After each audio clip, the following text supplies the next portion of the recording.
Hey everybody, welcome back. In this video I'm going to show you guys an exercise that can help you to get more mileage out of practicing scales. So the exercise is based off of arpeggios, and the goal is to form arpeggios based off of each degree of a scale from within a specific scale pattern. That being said, let's dive a little deeper into this. And if you like this content, be sure to subscribe and hit that bell notification so you don't miss any future videos.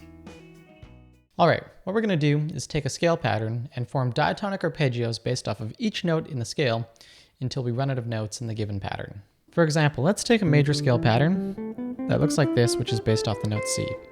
What we want to do is form a triad based off of each note in the scale until we've used all of the available notes in the pattern. So if you don't know what a triad is, that's when you take every other note in the scale until you've got a grouping of 3 notes. In this case, if we build a triad off the note C, we'll have the notes C, E, and G, which forms a C major chord. So once we've done that, we'll move to the note D here and repeat the process, grabbing every other note. And if we do that, we'll have the notes D, F, and A. Next up, we move to E and grab every other note. So we have E, G, and B. And then we do it to the note F to get F, A, and C, which is an F major chord. So now that we've done that, let me run through the whole exercise so you guys can hear how this sounds.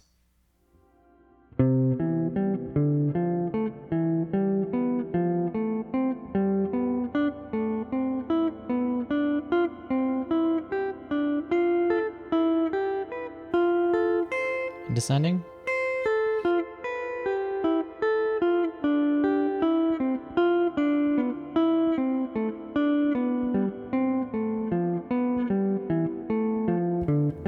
And back home. Okay, so once we've gotten pretty good at this, there are a couple different things that we can do to make things definitely a little harder. And the first of which is to practice the exercise descending.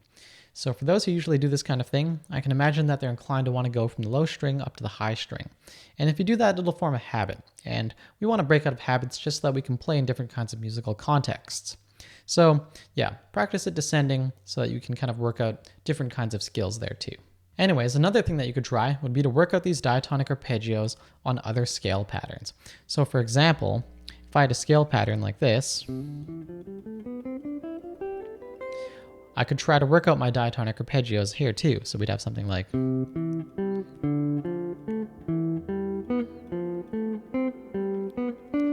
and so on. So if you can do that, it'll allow you to have the diatonic arpeggios available in any kind of fingering or musical situation that you might run into. And you know, being able to anticipate always helps. Finally, another thing that we could do is to move from triads to extended chords.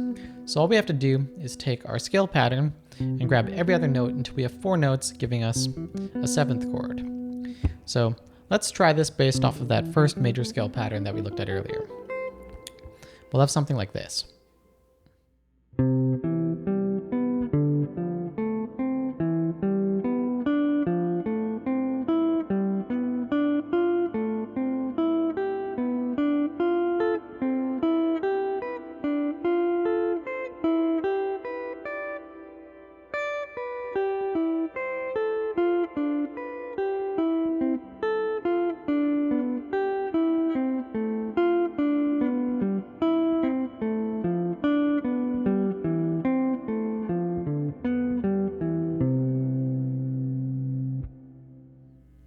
Alright, so once we've gotten pretty fluid with working out the arpeggios and the scale, we want to be able to use these things in a musical context. And the best way to do that is through writing. So I recommend writing using these arpeggios in your riffs and stuff like that.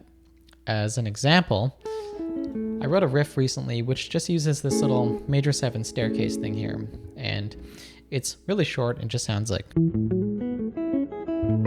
So I like using these arpeggios in my riffs and stuff because I guess they give the sound a clear chordal flavor. And when you're writing using arpeggios, it's easy to quiz yourself as to where they are in relation to the other stuff you're writing. So once again, we can see that this arpeggio here is clearly articulated, and I'm just skipping through some of the notes in it to give it a less linear sound.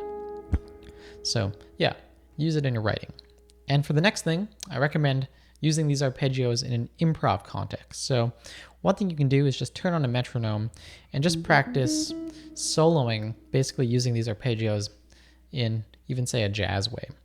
So with improv, I find that improv is a good way to practice things, is it allows you to quiz yourself on some kind of concept in real time against music. And if you're doing that, I think that'll help to reinforce your knowledge of the thing that you're practicing, as you have to be really quick on the draw to know where these things are.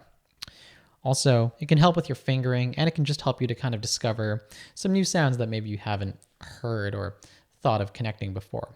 So yeah, give the improv a try too. Okay, as one last thing I want to say today, when it comes to anything you're playing on the neck, be it arpeggios or riffs, it's always important to visualize where they exist within the context of your scale patterns. So when we're working out these arpeggios, it's really good that you be able to visualize the scale as a whole, so you can see where the arpeggios are lying against the rest of the notes in the scale and the other arpeggios that exist around it too. And when you're playing your riffs, be conscious of where they are within the context of the scale so that you can see what other kind of options you have, be it different kinds of arpeggios or maybe extensions of the chord and stuff like that. If you can do that, that'll help you to really know what options you have, and that'll allow you to kind of engage your music theory and your ear in the writing process, which just can help make things easier and smoother. So yeah, visualize, know where you are. Alright folks, so there you have it. If you like this video, then please make sure to like, share, and subscribe, as I put out a new video every single week. And if you want to support the channel, then please consider checking out my Patreon page, where for as little as $1 a month, you guys will have access to some bonus content, like guitar tabs, lesson notes, chord diagrams, and other little goodies like that. And honestly, the Patreon page really helps me out, as it allows me to get some extra equipment to make these videos better. And finally, I also teach privately through Skype. There's a link to my email address in the description below. So thank you all for watching, and I will catch you guys in the next video. Bye.